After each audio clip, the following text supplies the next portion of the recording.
All right, Monday morning, and it's really Monday afternoon, and the first day of the Jets at training camp with pads on and all of that. The real training camp has begun, and that's good news. We got some various news items to discuss. First of all, Justin Fields was back and participating in all the drills and doing everything pretty much. And that's great news for Jet fans. Now, they did hold him back from running around as much, which, if you think about it, is probably a good thing to do procedurally. We already know that Justin Fields is excellent in running around. We don't need him running around in practice. In fact, they should force him to stay in the pocket. They should say, Justin, you're not allowed to leave this pocket ever, and force him to make decisions under duress without the option to escape. We already know he can escape and run. What's the point of practicing that? He needs to improve, being good in the pocket. So why don't they just actually force him and say, there's no running. The running is not allowed. If you run, then there's some sort of penalty, 20 push-ups or something, or 100 push-ups. These are people who are in shape, Frankie. All right. So we'll see, but that's the one thing he couldn't do, and but that's okay. We need him to stay in the pocket and be a passer. Now, as I said yesterday on the live stream, that the Jets should go out and sign Nick Folk, 41 years old. He put out a video he and his agents did of him kicking a 50-yarder, 56-yarder, 58-yarder. Boom, boom, looks good. And we know this guy is an accurate kicker, led the league in accuracy the last 2 years, over 95% on the field goal. So I said, let's get him in here. Let's sign him. And guess what happened? We didn't sign him, but we brought him in today for a tryout. Now, this news broke late this afternoon. We're going to see if we get a contract done here, checking Twitter as we speak to see if there's any breaking news. And so far, no go. So we had him in for a tryout. You would think he would sign. The only reason it would be delayed would be if he's got other teams interested in having him come in, and maybe he wants to, jack up the price of the contract as much as he can, make as much money as he can. But I would bring him in. I would sign him. Like, I don't see any reason why we shouldn't sign him. $2, $3, $4 million. We got plenty of money. Let's get it done. And then you put Harrison Mevis. You put him right on the practice squad. No one's going to claim him. So you got a backup, and then you get an old vet who knows how to kick a field goal through the uprights, 95% or so. That's what we need over here.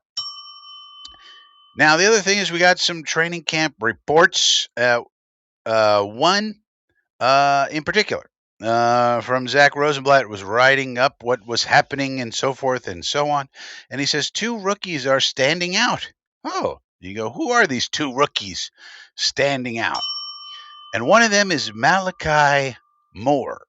Now, we spoke about Malachi Moore on the Sunday show. And if you remember, Dom C came into the chat and was saying, well, he's a less twitchy Brian Branch. And I said, Dom, you have to translate that for the people. They don't speak Scout. They barely speak English sometimes. So, and also a less twitchy Brian Branch is like just a guy. Like the twitchiness is what makes Brian Branch. Okay, but nonetheless, Zach Rosenblatt said Malachi Moore, who's pushing Tony Adams for the starting spot next to Andre Sisco. Moore should be considered the early favorite, Zach says, based on how he's played, especially because of the way Glenn lit up. And Coach Glenn had a lot of good things to say about him. And then Zach goes on to say Moore had a nice tackle in the one-on-one drill, followed it up with a booming hit on Zay Gibson, for a loss in some drills, followed up by a pass breakup on a throw intended for Malachi Corley. Now, we said we got two Malachis on the team right now. Malachi Moore, Malachi Corley. When they're playing against each other, it's Malachi Morley. Now, another rookie, says Zach, that's made some noise recently, undrafted defensive tackle Payton Page. So that'll be interesting to follow. Payton Page has a longer way to go, obviously, than Moore in order to make the team. And the way Payton Page, so keeping in mind Payton Page or any of these UDFAs, first they have to beat their competition. So in other words, they beat their other UDFAs and they dominate that. Then you're going to see them play against the third stringers. Then if they dominate that, then they move up to the second stringers, and now they got a chance to make the team. So not enough to get excited about yet, but it's a good first step.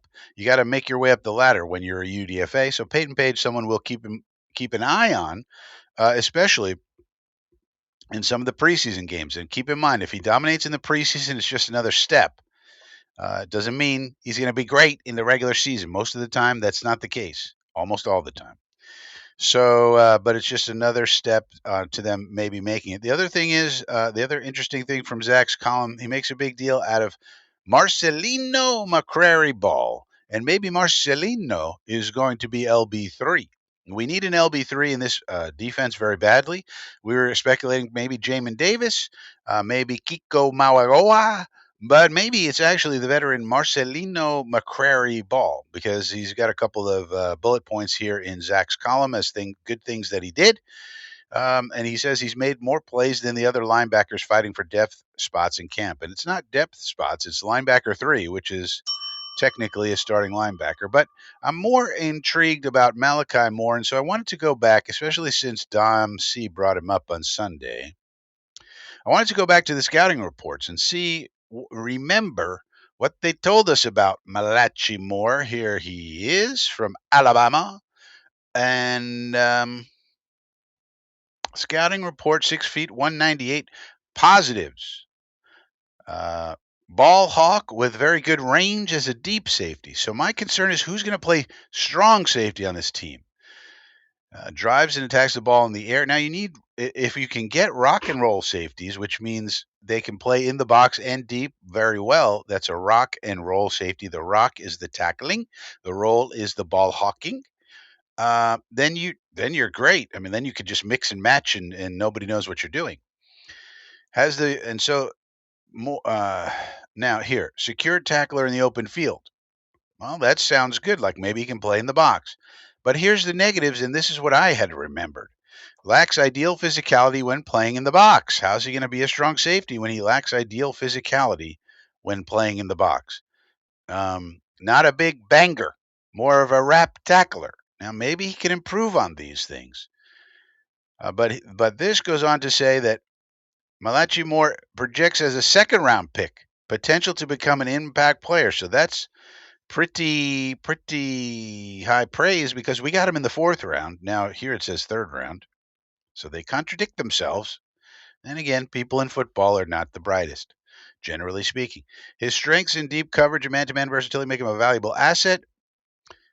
May need to develop more physicality and ability to disengage from blocks. The ball skills and instincts give him a solid foundation upon which to build. With further development, Moore could emerge as a reliable starter. He says, as a free safety or slot defender. So that's the thing that worries me. It seems to me we got a bunch of free safeties, and we don't have anybody who's really capable of being that strong safety that you need in the box at times. Now, that's one scouting report, but what about Dane Brugler? What did he say? Well, he had him as the 9th best safety in the class. That's not great. He is older for a prospect, almost 24 years old now. He's a 5th-year senior.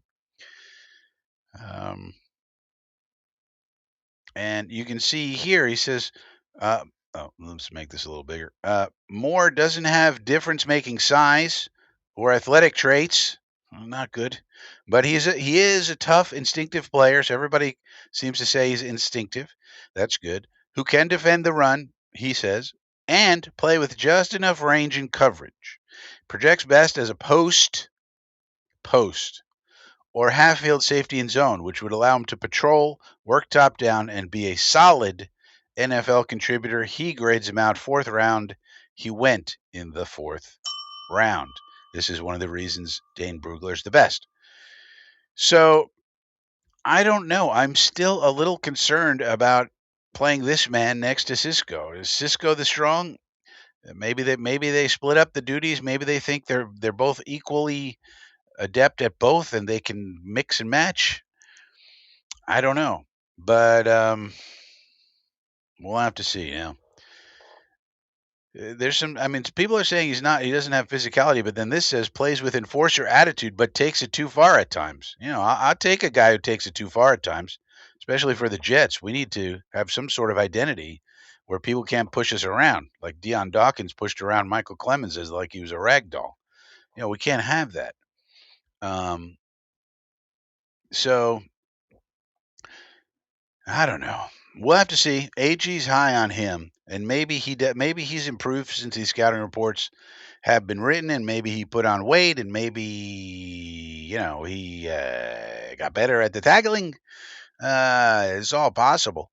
But we'll have to wait and see because I currently just don't even know who our strong safety is. If Tony Adams plays next to Cisco, then Cisco's the strong. You can't put Tony Adams in the box with any kind of frequency. He's a little tiny guy. He's way too small.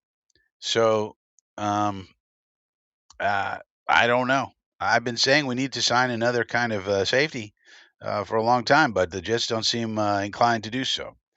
So we'll have to see if they sign Nick Folk. That would be fantastic. A reliable kicker is always something you need, no matter what type of team you are. You want a reliable kicker, and then we'll have to see about this Malachi Moore. Maybe he's going to prove all of these scouting reports wrong, and he's actually better at tackling and being physical and getting those disengaging from blocks and so forth. So we'll have to see. But that's day one of Jets training camp in terms of the padded practice. First day with the pads on. Let me know what you think about all this in the comment section down below. Please subscribe to the channel and give the video a thumbs up. Why not?